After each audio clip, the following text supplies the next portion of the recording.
नमस्कार दोस्तों, आप सभी का स्वागत है आपके अपने चैनल राज एग्ज़ाम अड्डा में। आज की जो क्लास हमारी होने वाली है वो हिंदी की क्लास होने वाली है और हिंदी में अध्याय 1 यानी वर्णमाला से संबंधित जो प्रश्न हैं उन सभी पॉइंटों पर हम डिस्कस करेंगे। हर एक प्रश्न को हम एक्स्ट्रा फैक्ट के साथ कवर करने वाले हैं। एग्ज़ाम में वर्णमाला से भी हमें 1 या 2 नंबर के क्वेश्चन हमें एग्ज़ाम में अच्छे खासे देखने को मिल जाते हैं। तो आज सबसे पहले क्वेश्चन की ओर अगर हम चलते हैं, आज का जो हमारा सबसे पहला क्वेश्चन है कि हिंदी में वर्णों की संख्या कितनी होती है। तो हिंदी में अगर वर्णों की संख्या की बात, हिंदी के अंदर वर्णों की संख्या में जो देखने को मिलेंगे, क्या देखने को मिलेंगे? 52 देखने को मिलेंगे।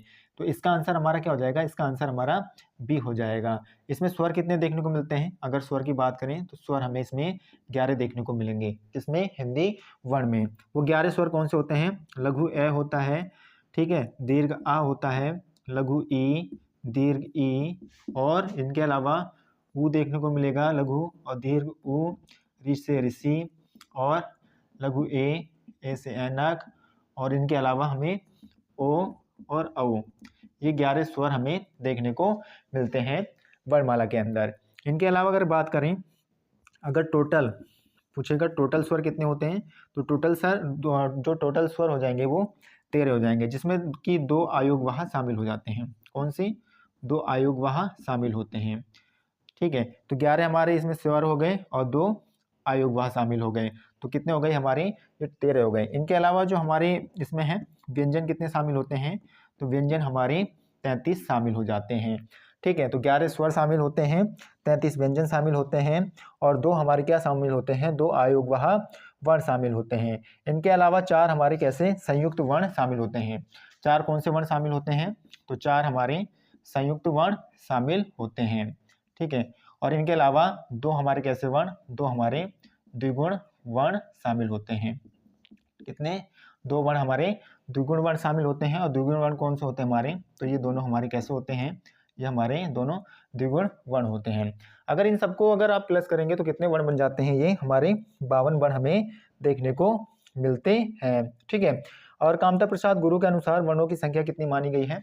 कामता प्रसाद गुरु ने वर्णों की संख्या जो मानी है, कामता प्रसाद के अनुसार वर्णों की संख्या जो मानी गई है 43 मानी गई है। कितनी मानी गई है? तो 43 मानी गई है। तो हिंदी में वर्णों की संख्या कितनी होती है? तो हिंदी में वर्णों की संख्या हमें 52 देखने को मिलती है। और 52 किस तरीके से हैं वो हमने देख लिया, जिसमें कि 11 स्वर होते हैं, 2 आयोगवाह शामिल होते हैं, 33 हमारे व्यंजन शामिल होते हैं, 2 द्विगुण शामिल होते हैं, और इनके अलावा 4 हमारे संयुक्त वर्ण शामिल होते हैं। तो इस तरीके से 52 वर्ण हो जाते हैं, ठीक है। अगले क्वेश्चन की ओर चलेंगे, ठीक है। अगला जो हमारा सेकंड आज का प्रश्न रहने वाला है, अगर उसकी हम बात करें तो सेकंड हमारा क्वेश्चन क्या कहता है? सेकंड क्वेश्चन हमारा ये कहता है कि मुख खुलने के आधार पर अर्धविवृत स्वर कौन सा है? किसके? मुख खुलने के आधार पर अर्धविवृत स्वर कौन सा है? मुख खुलने के आधार पर स्वर कितने प्रकार के होते हैं? ठीक है, मुख खुलने के आधार पर जो हमें स्वर देखने को मिलेंगे वो 4 प्रकार से देखने को मिलते हैं। जो सबसे पहला इसमें प्रकार आ जाता है वो प्रकार कौन सा आता है हमारा? तो 4, और जो सबसे पहले आता है इसमें संवृत स्वर। कौन सा? संवृत स्वर आएगा सबसे पहले। दूसरा जो हमें इसमें स्वर देखने को मिलेगा वो विव्रत स्वर मिलेगा। कौन सा? विव्रत स्वर हमें देखने को मिलेगा। यानी कि मुख खुलने के आधार पर स्वर जो होते हैं वो 4 प्रकार से होते हैं, और सबसे पहला इसमें आ गया संवृत स्वर, दूसरा आ गया विव्रत स्वर, तीसरा आएगा अर्ध संवृत स्वर। कौन सा? अर्ध संवृत स्वर आ जाएगा, और चौथा आएगा अर्ध विव्रत स्वर। चौथा कौन सा आएगा? तो अर्ध विव्रत स्वर चौथा आ जाएगा, ठीक है। संवृत स्वर की बात करें तो संवृत स्वर के अंदर जो हमें स्वर देखने को मिलेंगे वो कौन से मिलेंगे? तो उसमें लघु ई, कौन से? लघु ई, दीर्घ ई और लघु ऊ, और इसके अलावा दीर्घ ऊ हमें देखने को मिलते हैं। किसमें? अर्ध संवृत के अंदर, संवृत के अंदर देखने को मिलते हैं। विव्रत के अंदर जो हमें स्वर देखने को मिलेगा वो कौन सा मिलेगा? तो दीर्घ आ हमें देखने को मिलेगा। किसमें? विव्रत के अंदर हमें क्या देखने को मिलेगा? तो दीर्घ आ देखने को मिलेगा। अर्ध संवृत की बात करें तो अर्ध संवृत में जो हमें देखने को मिलते हैं वो ए और कौन से? ए और ओ देखने को मिलते हैं। इसके अलावा अर्ध विव्रत में कौन से देखने को मिलेंगे? इनके अलावा क्या बचा हमारा? इनके अलावा जो बचा हमारा क्या होना है? दीर्घ ए बच गया हमारे पास, आगत वाल दीर्घ ए, और दीर्घ ए से ऐनक और औ। तो ये क्या हो गया हमारे? तो ये हमारे अर्ध विव्रत स्वर हो गए। मुख खुलने के आधार पर स्वर 4 प्रकार से होते हैं। कौन कौन से होते हैं? समृत स्वर होता है, विवृत स्वर होता है, अर्ध विवृत स्वर होता है, अर्ध समृत स्वर होता है, अर्ध विवृत स्वर होते हैं। समृत स्वर में जो हमें देखने को मिलेंगे लघु ई, दीर्घ ई, लघु ऊ और दीर्घ ऊ देखने को मिलते हैं। और विवृत स्वर में जो हमें देखने को मिलेंगे लघु आ देखने को मिलेगा। अर्ध समृत में जो हमें देखने को मिलते हैं ए और ओ देखने को मिलते हैं। और अर्ध विवृत में जो हमें देखने को मिलते हैं वो ए और दीर्घ ऐसे अनक और औ ये देखने को मिलता है। क्वेश्चन था कि इनमें से अर्ध विवृत कौन सा है। ठीक है, पूछा गया है कि मुख खुलने के आधार पर अर्ध विवृत स्वर कौन सा है। तो अर्ध विवृत स्वर कौन सा हो जाएंगे हमारे पास, तो हमारा ये हो जाएगा। तो इसका आंसर क्या हो जाएगा, इसका आंसर जो हमारा होगा डी। ठीक है, इसका आंसर क्या हो जाएगा हमारा, डी हो जाएगा। अर्ध विवृत स्वर कौन कौन से होते हैं, तो दीर्घ और सॉरी लघु ए और ए से अनक और औ से औरत, ये क्या हो जाएंगे हमारे अर्ध विवृत स्वर होते हैं। मुख खुलने के आधार पर स्वर 4 प्रकार से होते हैं और 4 प्रकार कौन से हैं ये हमने कवर कर लिया है। अगले क्वेश्चन की ओर चलेंगे। अगला जो आज का हमारा प्रश्न रहेगा, अगर उसकी हम बात करेंगे तो अगला जो हमारा प्रश्न क्या होने वाला है, अगर उसकी हम बात करें तो अगला क्वेश्चन हमारा है कि निम्न में से कौन सा वर्ण स्त्रीलिंग नहीं है। ठीक है, निम्न में से कौन सा वर्ण स्त्रीलिंग नहीं है ये हमें बताना है। सबसे पहले हम जान लेते हैं कि स्त्रीलिंग वर्ण होते कौन कौन से हैं। कौन से वर्ण, स्त्रीलिंग वर्ण। ठीक है, स्त्रीलिंग वर्ण में कौन कौन से वर्ण आते हैं अगर उनकी बात करें तो इसमें जो हमें देखने को मिलेगा लघु ई देखने को मिलता है, दीर्घ ई और कौन से ऋषि ऋषि हमें देखने को मिलता है किसमें, स्त्रीलिंग वर्ण के अंदर। ठीक है, और इसका आंसर जो होगा, इसका आंसर हो जाएगा हमारा क्या, इसका आंसर ए हो जाएगा दीर्घ ऊ। ठीक है, कौन सा हो जाएगा, दीर्घ ऊ, इसका हमारा क्या हो जाएगा आंसर हो जाएंगे। इन वर्णों के अलावा सभी क्या होते हैं, सभी हमारे स्त्रीलिंग वर्ण होते हैं। ठीक है, अगर ऊ की बात करें, किसकी, ऊ की अगर हम बात करते हैं तो ऊ अगर बात करें तो ये कैसा वर्ण है हमारा, तो ऊ जो हमें देखने को मिलेगा ये संयुक्त स्वर है। ठीक है, ठीक है, कौन सा स्वर है, ये संयुक्त स्वर है। इसके अलावा ऊ का उच्चारण स्थान क्या होता है, ठीक है, ऊ का उच्चारण स्थान जो होगा वो ओष्ठ्य होगा। ठीक है, ओष्ठ्य स्वर भी उच्चारण स्थान पूछेगा तो ऊ हमारा कैसा है, तो ओष्ठ्य स्वर है। और ऊ और क्या हो जाएगा, ऊ हमारा क्या हो जाएगा, मूल दीर्घ स्वर है। मूल दीर्घ स्वर है क्या हमारा, ऊ है। और ऊ क्या हमारा, तो ये संयुक्त स्वर भी है क्या हमारा, ऊ। ठीक है, वो कैसा हमारा संयुक्त स्वर भी है। ठीक है, और ई के अगर उच्चारण स्थान की बात करें, किनकी, लघु ई और दीर्घ ई, इनके उच्चारण स्थान की बात करें तो इनका उच्चारण जो होता है वो तालव्य से होता है। कहाँ से, इनका उच्चारण स्थान क्या हो जाएगा, तो लघु ई और दीर्घ ई का उच्चारण स्थान हमारा क्या हो जाएगा, तो तालव्य हो जाएगा। और ये ऋषि ऋषि का उच्चारण स्थान क्या होता है, तो ये हमारा कैसा होता है, तो ये मूर्धन्य, कैसा, मूर्धन्य वर्ण होता है हमारा क्या, ऋषि ऋषि। यानी ऋषि ऋषि का उच्चारण हम कहाँ से करते हैं, तो मूर्धन्य से करते हैं। किससे, मूर्धन्य से किया जाता है। और ऊ हमारा कैसा है, दीर्घ, तो संयुक्त स्वर है। इसके अलावा इसका उच्चारण स्थान क्या हो जाएगा, तो ओष्ठ्य स्वर कहलाएगा ये। और ये मूल दीर्घ स्वर भी कहलाता है क्या हमारा, ऊ। ठीक है, और स्त्रीलिंग वर्ण हमारा कौन सा नहीं है इसमें, तो ए हो जाएगा, दीर्घ ओ नहीं, क्या है, दीर्घ ओ नहीं है इसमें हमारा क्या, स्त्रीलिंग।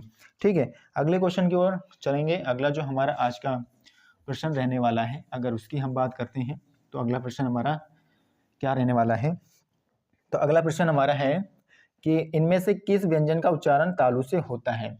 इनमें से किस व्यंजन का उच्चारण तालु से होता है ये हमें बताना है। ठीक है, तालव्य व्यंजन की अगर बात करते हैं, ठीक है, तालव्य व्यंजन की अगर बात करें तो तालव्य व्यंजन में कौन कौन से व्यंजन हमें देखने को मिलेंगे, तो इसमें च वर्ग देखने को मिलता है। कौन सा, च वर्ग देखने को मिलता है। च के अलावा हमें कौन से देखने को मिलेंगे इसमें, तो लघु ई और दीर्घ ई भी हमें देखने को मिलेगा किसमें, तालव्य व्यंजन में। उच्चारण स्थान पूछ रहा है तो ये हमारे कैसे होते हैं, तो ये हमारे कैसे होते हैं, तो ये तालव्य व्यंजन होते हैं। लघु ई और दीर्घ ई के अलावा कौन से देखने को मिलेंगे, तो य और श भी हमें देखने को मिलेंगे किसमें, तालव्य व्यंजन में। क्वेश्चन था कि इनमें से किस व्यंजन का उच्चारण तालु से होता है, तो इसमें कौन सा हो जाएगा, तो इसका आंसर हो जाएगा हमारा बी, 6। ठीक है, यानी च वर्ग में पांचों हमारे वर्ण आ जाएंगे तो 6 भी आ रहा है, तो इसका उच्चारण किससे होता है, तो तालव्य से होता है। तालव्य व्यंजन में कौन से वर्ण देखने को मिलेंगे, तो च वर्ग पूरा देखने को मिलेगा इसमें। इनके अलावा दोनों ई देखने को मिलेंगे और य और श कैसे देखने को मिलेंगे हमें, तो इनका उच्चारण स्थान क्या है, तो तालव्य व्यंजन है। अगर इनके अलावा अगर हम और बात करते हैं, जैसे कि मैं इसमें दे रखा है, तो मैं हमारा कैसा वर्ण है, तो मैं हमारा ओष्ठ्य वर्ण है। कैसा वर्ण है? तो ओष्ठ्य वर्ण है कैसा हमारा मैं। और ओष्ठ्य वर्ण में कौन सा आते हैं? तो पै वर्ग पूरा शामिल होता है, किसमें? ओष्ठ्य वर्ण में शामिल होता है। इसके अलावा अगर बात करें ढ, ठीक है, तो ढ हमारा कैसा वर्ण है? तो ये मूर्धन्य वर्ण है। कैसा है? तो मूर्धन्य वर्ण है हमारा ढ। इसके अलावा जो दे रखा है कै, और कै हमारा कैसा हो जाएगा? तो कै हमारा कंठीय वर्ण हो जाएगा। क्या कैसा वर्ण हो जाएगा? तो कै हमारा कंठीय वर्ण है। तो इसमें पूछा गया है कि तालव्य व्यंजन कौन सा है? तो ऑप्शन नंबर बी हो जाएगा इसका आंसर। तालव्य व्यंजन क्या है हमारा? तो बी है 6। ठीक है, अगले क्वेश्चन की ओर चलेंगे। उम्मीद करता हूं आप सभी को जो भी डाटा बताया जा रहा है वो समझ में आ रहा होगा। अगले क्वेश्चन की ओर चलेंगे। अगला जो हमारा क्वेश्चन है, अगर उसकी बात करें तो अगला क्वेश्चन है कि इनमें से लुंठित ध्वनि है भाई। तो इनमें से लुंठित ध्वनि कौन सा है? तो रे, यानी ए आंसर उसका हो जाएगा रे। ठीक है, तो रे हमारा कैसा है? तो ये हमारा लुंठित ध्वनि है हमारा क्या? रे। ठीक है, रे को और क्या कहा जाता है? अगर रे को और कहें तो रे हमारा कैसा है? तो ये अंतस्थ व्यंजन के अंदर आता है। रे कैसे हमारा? तो अंतस्थ व्यंजन के अंदर आता है। और अंतस्थ व्यंजन कितने होते हैं? तो अंतस्थ व्यंजन हमें 4 देखने को मिलेंगे। ठीक है, हिंदी वर्णमाला में अंतस्थ व्यंजनों की संख्या कितनी होती है? 4 होती है। कौन कौन से होते हैं? य, रे, ले और वे। ये 4 व्यंजन कैसे होते हैं? हमारे अंतस्थ व्यंजन होते हैं। तो ले हमारा, सॉरी, रे कैसा है हमारा? तो लुंठित ध्वनि है। और इसके अलावा क्या है? अंतस्थ वर्ण भी है हमारा क्या? रे। और रे को हम प्रकंपित व्यंजन भी कहते हैं। रे को और क्या कहा जाता है? तो रे को वो प्रकंपित व्यंजन भी रे को कहा जाता है। ठीक है, और रे हमारा कैसा है? तो ये रे का जो उच्चारण होता है वो मूर्धन्य, यानी रे को और क्या कहा जाता है? तो ये मूर्धन्य व्यंजन भी है क्या हमारा? रे। ठीक है, मूर्धन्य वर्ण भी हमारा क्या है? रे है हमारा मूर्धन्य वर्ण। ठीक है, और इसमें अगर देखो ये और वह कैसे हो जाएंगे? ये और वह कैसे हो जाएंगे? ये तो ये हमारे अर्ध स्वर भी कहलाते हैं। ठीक है, तो क्वेश्चन था कि निम्न में से जो दे रखा है इनमें से कौन सा लुंठित व्यंजन कौन सा है? इनमें से लुंठित ध्वनि पूछी गई है, तो लुंठित ध्वनि क्या हो जाएगी हमारी? तो रे हो जाएगी। ठीक है, अगले क्वेश्चन की ओर चलेंगे। अगला जो आज का हमारा प्रश्न रहेगा, अगर उसकी हम बात करें, अगला प्रश्न क्या रहने वाला है? अगला प्रश्न हमारा है, अगर उसकी बात करते हैं, यह किस प्रकार की ध्वनि है? क्या यह किस प्रकार की ध्वनि है? ये हमसे पूछा गया है। तो ये जो हो जाएगा हमारा, ये हो जाएगा हमारा तालव्य ध्वनि। कौन सा इसका आंसर हो जाएगा? आंसर इसका डी हो जाएगा। कैसा ध्वनि है ये? तो ये हमारा तालव्य ध्वनि है। ये कैसा है? तो ये हमारा अर्धस्वर भी है। कैसा है? तो ये हमारा अर्धस्वर भी है। इसके अलावा अंतस्थ व्यंजन हमारा क्या है? यह। ठीक है, अंतस्थ ध्वनि भी क्या है हमारा? तो यह है। और इनके अलावा और बात करें तो ये तालव्य व्यंजन भी हो गया हमारा क्या? यह। ठीक है, तो और तालव्य व्यंजन में कौन सा वर्ग आता है? तो इसमें हमें च वर्ग भी देखने को मिलेगा। किसमें? तालव्य व्यंजन में। इनके अलावा ई और दीर्घ ई भी हमारे क्या हो जाएंगे? ये तालव्य व्यंजन हो जाएंगे। तो क्वेश्चन था कि यह किस प्रकार की ध्वनि है? तो यह जो हमारा है तो तालव्य व्यंजन है। ठीक है, अगले क्वेश्चन की ओर चलेंगे। अगला जो आज का हमारा प्रश्न रहेगा, अगर उस प्रश्न की अगर हम बात करें तो अगला प्रश्न है, उच्चारण की दृष्टि से वह किस प्रकार का वर्ण है? किसके? उच्चारण की दृष्टि से वह किस प्रकार का वर्ण है? तो इसका आंसर क्या हो जाएगा? इसका आंसर हमारा बी हो जाएगा। क्या हो जाएगा? बी। कैसा वर्ण है ये? तो दंतोष्ठ्य। ठीक है, दंतोष्ठ्य वर्ण है। क्या? वह कैसा है? दंतोष्ठ्य वर्ण है। इसके अलावा वह जो होगा हमारा क्या हो जाएगा? तो ये अर्धस्वर भी कहलाता है। क्या? वह। और इसके अलावा ये अंतस्थ व्यंजन भी वह कहलाता है। ठीक है, क्या क्या कहलाता है? ये दंतोष्ठ्य वर्ण है, इसके अलावा अर्धस्वर है, इसके अलावा ये अंतस्थ व्यंजन भी क्या है हमारा? वह हमें देखने को मिलेगा अंतस्थ व्यंजन के अंदर। ठीक है, कंठ ओष्ठ्य व्यंजन की बात करें तो कंठ ओष्ठ्य व्यंजन कौन कौन से होते हैं? तो ओ और औ कैसे व्यंजन होते हैं? तो ये कंठ ओष्ठ्य व्यंजन होते हैं। कंठ ओष्ठ्य व्यंजन की अगर वर्ण की बात करेंगे तो ओ और औ कैसे हो जाएंगे हमारे? तो ये हमारे कंठ ओष्ठ्य वर्ण हो जाएंगे। ठीक है, कंठ तालव्य वर्ण की बात करेंगे। कौन से? कंठ तालव्य अगर वर्ण की बात करेंगे तो हमारे ये दोनों कैसे हो जाएंगे? ए और ए, ये हमारे कैसे हो जाएंगे? कंठ तालव्य क्या हो जाएंगे? वर्ण हो जाएंगे। तो ये पूछा गया था कि वह किस प्रकार का वर्ण है? तो दंतोष्ठ्य वर्ण है हमारा क्या है? और इसके अलावा अर्धस्वर है और अंतस्थ व्यंजन भी हमारा क्या कहलाएगा? वह कहलाएगा। ठीक है, अगले क्वेश्चन की ओर चलते हैं। अगला आज का जो हमारा प्रश्न रहेगा, अगर उस प्रश्न की ओर हम चलेंगे तो अगला जो हमारा प्रश्न कह रहा है कि हिंदी वर्णमाला में स्वरों की संख्या कितनी होती है। किसमें पूछा गया है कि हिंदी वर्णमाला में स्वरों की संख्या कितनी होती है। तो हिंदी वर्णमाला में जो स्वरों की संख्या देखने को मिलेगी हमें, वो 11 देखने को मिलेगी। आंसर क्या हो जाएगा, इसका आंसर बी हो जाएगा। स्वर कितने होते हैं, स्वर शुरुआत में ही बता दिया कि स्वरों की संख्या कितनी होती है, 11 होती है। 11 स्वर कौन कौन से होते हैं हमारे पास, ए, आ, लघु ई, दीर्घ ई, उ, दीर्घ उ। इनके अलावा हमें क्या देखने को मिलेंगे, तो ए देखने को मिलेगा, इससे पहले री से ऋषि देखने को मिलेगा, ए, औ, ओ और औ। तो ये 11 हमारे क्या होते हैं, स्वर होते हैं। ठीक है, टोटल स्वर पूछेगा तो टोटल स्वर कितने हो जाएंगे, तो टोटल स्वर हमें जो देखने को मिलेंगे वो 13 देखने को मिलेंगे, जिसमें कि 2 कैसे हमारे आयोग वहा। ठीक है, कौन से आयोग वहा शामिल हो जाते हैं, कितने, 2 अंग और अह कैसे हमारे हो जाते हैं, ये 2 आयोग वहाँ शामिल हो जाते हैं। इस क्वेश्चन के अनुसार अगर आपसे कुल स्वरों की संख्या पूछेगा तो कुल स्वरों की संख्या कितनी हो जाएगी, 13 हो जाएगी। लेकिन सिंपल सा क्वेश्चन आएगा कि स्वर कितने होते हैं, तो स्वर हमारे 11 होते हैं। और 11 स्वर कौन कौन से होते हैं, ये भी इन पर भी हमने चर्चा कर लिया है। ठीक है, 11 स्वर हमारे कौन कौन से होते हैं। इसमें जो अंग होता है ये कैसा होता है, हमारा अनुस्वर होता है। ठीक है, और अह हमारा कैसा है, तो ये विसर्ग स्वर है। ठीक है, कौन सा स्वर है, तो ये विसर्ग स्वर है। ठीक है, तो ये भी पॉइंट हमें नोट करना है, एग्जाम में यहाँ से भी क्वेश्चन बनते हैं। ठीक है, अगले क्वेश्चन की ओर चलेंगे। अगला जो आज का हमारा प्रश्न रहने वाला है, अगर उस प्रश्न की ओर चलते हैं तो अगला प्रश्न हमारा क्या कह रहा है, च वर्ग की ध्वनियाँ किस वर्ग में आती हैं। किसकी, जो च वर्ग की ध्वनियाँ हैं वो किस वर्ग में आती हैं, ये हमें बताना है। तो च वर्ग की जो ध्वनियाँ हो जाती हैं वो कैसी ध्वनियाँ होती हैं, तो वो तालव्य ध्वनियाँ होती हैं। कैसी ध्वनियाँ होती हैं वो, च वर्ग की, तो तालव्य ध्वनियाँ होती हैं। ठीक है, इसका आंसर क्या हो जाएगा, इसका आंसर ए हो जाएगा। अब तालव्य ध्वनि में कौन कौन से आते हैं, तो ये इसमें च वर्ग शामिल होता है। च वर्ग के अलावा लघु ई और दीर्घ ई देखने को मिलेगा। इनके अलावा और क्या देखने को मिलते हैं, इनके अलावा हमें य और श भी देखने को मिलते हैं, किसमें, तालव्य ध्वनि के अंदर। और इसके अलावा अगर बात करें तो कंठीय व्यंजन। ठीक है, कौन से, अगर आपसे पूछेगा कि कंठीय व्यंजन, कंठीय व्यंजन कौन से होते हैं, तो कंठीय व्यंजन में आपको जो देखने को मिलेंगे तो इसमें क वर्ग शामिल होगा। ठीक है, क वर्ग शामिल होगा। इनके अलावा हमारा क्या होगा, लघु ए, लघु आ भी शामिल होता है, और विसर्ग और है भी कैसा होता है भाई, तो ये भी हमारा किसमें, कंठीय व्यंजन के अंदर आ जाएगा।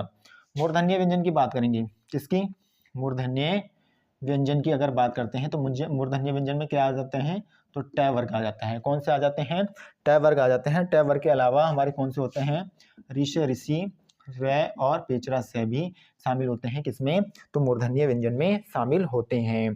ठीक है, और क्या करेंगे, दंतीय व्यंजन। कैसे, दंतीय व्यंजन में कौन से शामिल होंगे, तो त वर्ग शामिल होगा। किसमें, दंतीय व्यंजन में त वर्ग देखने को मिलेगा। और कौन से मिलेंगे, ल और स भी दंतीय व्यंजन में देखने को मिलते हैं। इसके अलावा जो पांचवा आ जाता है ओष्ठीय व्यंजन। कौन सा, ओष्ठीय व्यंजन। ओष्ठीय व्यंजन में कौन से, प वर्ग देखने को मिलेगा। ठीक है, ओष्ठीय व्यंजन में कौन से देखने को मिलेंगे, प वर्ग देखने को मिलेगा। और उ भी हमें कैसे देखने को मिलते हैं, तो ओष्ठीय व्यंजन में देखने को मिलते हैं। ठीक है, ये याद रखना है। तो क्वेश्चन था कि च वर्ग की ध्वनियाँ किस वर्ग में आती हैं, तो च वर्ग की ध्वनियाँ हैं वो तालव्य में आती हैं। और तालव्य व्यंजन कौन कौन से होते हैं हमें देखने को मिलेंगे, तो च वर्ग पूरा होता है। इनके अलावा ई और ई, य और श होते हैं। कंठीय व्यंजन कौन से होते हैं, कंठीय व्यंजन में क वर्ग शामिल होता है। क वर्ग के अलावा कभी कभी क्वेश्चन यहाँ से पूछा जाता है। ठीक है, ये वर्ण दे दिए जाएंगे आपको और यहाँ से क्वेश्चन पूछेगा कि ए का वर्ग स्थान क्या है, ये पूछ लिया जाएगा, या आ का, या विसर्ग का, या है का पूछ लिया जाएगा। तो ये तो हर किसी को याद होता है, लेकिन ये याद नहीं होते हैं। मूर्धन्य व्यंजन की बात करें तो मूर्धन्य व्यंजन जो हमारे जाएंगे तो इसमें ट वर्ग शामिल होता है।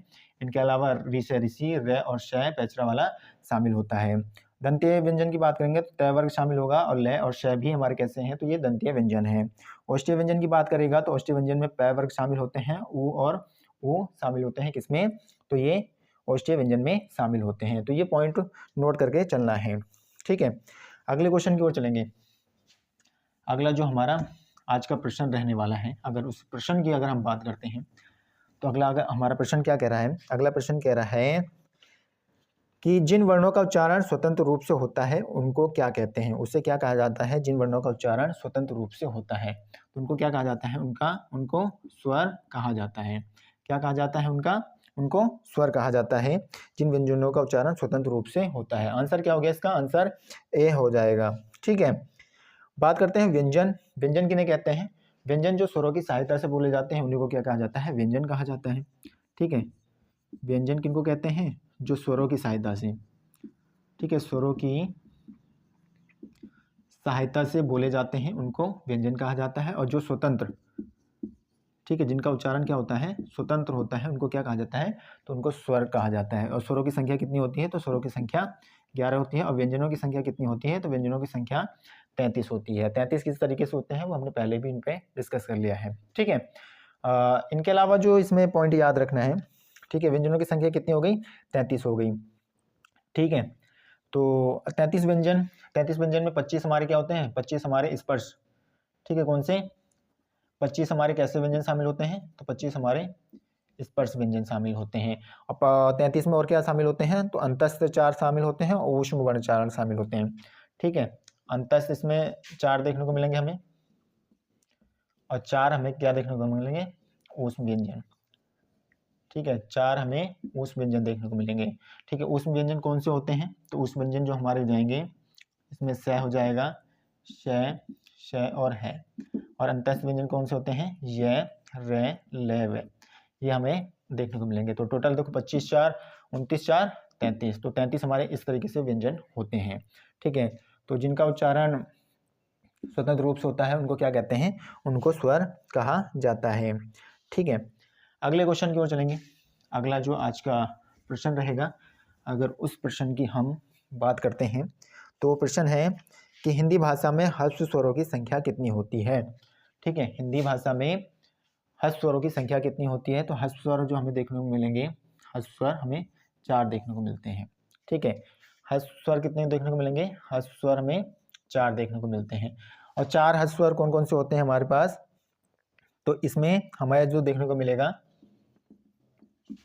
लघु ए, लघु ई, लघु ऊ और ईशर ऋषि, ये 4 हमारे कैसे हैं, ह्रस्व स्वर हैं। ह्रस्व स्वर को लघु स्वर भी कहा जाता है। क्या कहा जाता है, लघु स्वर कहा जाता है। और इसके अलावा एक मात्रिक स्वर भी क्या कहलाता है, हमारा ह्रस्व स्वर कहलाता है। ठीक है, ह्रस्व स्वर क्या कहलाते हैं, ह्रस्व स्वर, लघु स्वर, एक मात्रिक स्वर, और क्या कहलाते हैं भाई, ह्रस्व स्वर कहलाते हैं। ठीक है, और जो इसमें ए और ई और ऊ होते हैं, ये कैसे होते हैं, तो ये हमारे मूल स्वर होते हैं। कैसे होते हैं, ये हमारे मूल स्वर होते हैं। दीर्घ स्वर की बात करें, दीर्घ स्वर को क्या कहते हैं, द्विमात्रिक स्वर भी कहा जाता है, द्विमात्रिक स्वर भी कहा जाता है। इसके अलावा इसको संधि स्वर, ठीक है, संधि स्वर भी किसको कहते हैं, तो दीर्घ स्वर को संधि स्वर भी कहा जाता है। और इनकी संख्या कितनी होती है, इनकी संख्या 7 होती है। 7 कौन कौन से हो जाएंगे, आ हो जाएगा, ई हो जाएगा, दीर्घ ऊ हो जाएगा, और क्या हो जाएंगे, ए हो जाएगा। ठीक है, ए हो गया, ए, ओ और औ, ये कैसे हमारे, तो ये हमारे जो हो जाएंगे, क्या हो जाएंगे, तो ये दीर्घ स्वर हमारे हो जाते हैं। ठीक है, दीर्घ स्वरों की संख्या कितनी हो जाती है, तो 7 हो जाती है। और किनकी, और अगर बात करें ह्रस्व स्वरों की संख्या कितनी हो जाती है, तो 4 हो जाती है। ठीक है, यहाँ तक आशा करूँगा आप सभी को बात समझ में आई होगी। अगले क्वेश्चन की ओर चलते हैं।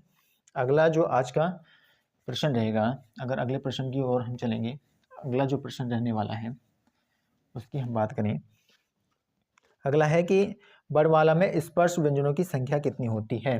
किसमें पूछा गया है कि वर्णमाला में स्पर्श व्यंजनों की संख्या कितनी होती है। तो वर्णमाला के अंदर स्पर्श व्यंजनों की संख्या जो होगी 25 होगी। कितनी होगी, 25 हमें वर्णमाला में स्पर्श व्यंजनों की संख्या देखने को मिलती है। इसका आंसर क्या हो जाएगा, इसका बी हो जाएगा। अब वो 25 वर्ण किस तरीके से होते हैं, जिसमें कि कै वर्ग शामिल होता है। कौन सा, कै वर्ग शामिल होगा। और कै वर्ग में कौन से, कै देखने को मिलेगा, ख देखने को मिलेगा, ग, घ और अणे। फिर उसके बाद च वर्ग शामिल होगा। ठीक है, इसमें च देखने को मिलेंगे, छ, ज, झ और ये देखने को मिलेगा। फिर आएगा ट वर्ग। ठीक है, ट वर्ग, ट वर्ग में हमें क्या देखने को मिलेगा, ट देखने को मिलेगा, ठ देखने को मिलेगा, डे और कौन सा ढे और अड़े देखने को मिलेगा। इसके अलावा क्या आएगा, तय वर्ग आएगा। तय वर्ग में हमें क्या देखने को मिलेंगे, तय, थे, डे, धे और न देखने को मिलेगा। फिर क्या आ जाएगा, पै वर्ग आ जाएगा। और पै वर्ग में हमें क्या देखने को मिलेगा, पै देखने को मिलेगा, फै, बै, भै और मैं। तो ये 25 हमारे क्या हो गए, 25 हमारे स्पष्ट व्यंजन हो गए। हर एक वर्ग में देखो 5-5 वर्ण हैं। अब 5 × 5 यानी 5 वर्णों में डिवाइड है, तो 5 × 5 क्या हो जाएंगे हमारे, तो ये हमारे हो जाएंगे स्पर्श व्यंजन। ठीक है, ये कैसे व्यंजन हो गए हमारे, तो ये हमारे स्पर्श व्यंजन हो गए। ठीक है, ये जो वर्ण होते हैं यानी 5वां, इनको क्या कहा जाता है, इनको पंचम वर्ण भी कहा जाता है। पंचम वर्ण कहा जाता है और क्या कहा जाता है, अनुनासिक, अनुनासिक वर्ण भी ये कहलाते हैं। कौन से, 5 अक्षर वाले। ठीक है, और अघोष व्यंजन कौन से होते हैं, अघोष जो व्यंजन होते हैं प्रत्येक वर्ग का पहला और दूसरा। ठीक है, यानी ये दोनों पहला और दूसरा क्या कहलाएंगे, पहले दूसरे वर्ण क्या कहलाएंगे, अघोष व्यंजन कहलाएंगे। क्या कहलाएंगे, अघोष। और तीसरा, चौथा और 5वां कहलाएंगे ये सघोष। ठीक है, क्या कहलाएंगे, सघोष कहलाते हैं। महाप्राण व्यंजन कौन से होते हैं, महाप्राण व्यंजन होते हैं वर्ग के जो दूसरा और चौथा वर्ण होता है। ठीक है, महाप्राण व्यंजन कौन से होते हैं, महाप्राण वर्ग का दूसरा और चौथा वर्ण क्या होता है हमारा, महाप्राण वर्ण होता है। और अल्पप्राण कौन से होते हैं, वर्ग का पहला, तीसरा, 5वां वर्ण जो होता है वो कैसा होता है हमारा, तो वो अल्पप्राण होते हैं। तो स्पर्श व्यंजनों की संख्या कितनी हो गई, 25 हो गई। ठीक है, 25 किस तरीके से हैं, जिसमें कै वर्ग शामिल होगा, चय वर्ग शामिल होगा, टय वर्ग शामिल होगा और तय वर्ग शामिल होता है और पै वर्ग शामिल होते हैं। तो ये 25 हमारे कैसे हो गए, स्पर्श व्यंजनों की संख्या हो गई। सघोष पूछेगा, सघोष कौन से होते हैं, तो प्रत्येक वर्ग का तीसरा, चौथा और 5वां वर्ण क्या होता है हमारा, सघोष व्यंजन होता है। अघोष व्यंजन कौन से होते हैं, प्रत्येक वर्ग का पहला और दूसरा वर्ण क्या होता है हमारा, अघोष होता है। ठीक है, महाप्राण व्यंजन कौन से होते हैं, प्रत्येक वर्ग का दूसरा और चौथा वर्ण जो होता है वो महाप्राण होता है। अल्पप्राण कौन से होते हैं, अल्पप्राण जो होते हैं हमारे प्रत्येक वर्ग का पहला, तीसरा और 5वां वर्ण कैसे होते हैं हमारे, तो अल्पप्राण व्यंजन होते हैं ये। तो इतने पॉइंट हमें इस क्वेश्चन से याद रखना है। अगले क्वेश्चन की ओर चलेंगे। अगला जो आज का हमारा प्रश्न रहेगा उस प्रश्न को हम देखेंगे। तो उम्मीद करता हूँ आप सभी को स्पर्श व्यंजनों के बारे में भी पता चल गया होगा और अल्पप्राण और महाप्राण वर्ण कौन कौन से हैं इनके बारे में भी आपको पता चल गया है।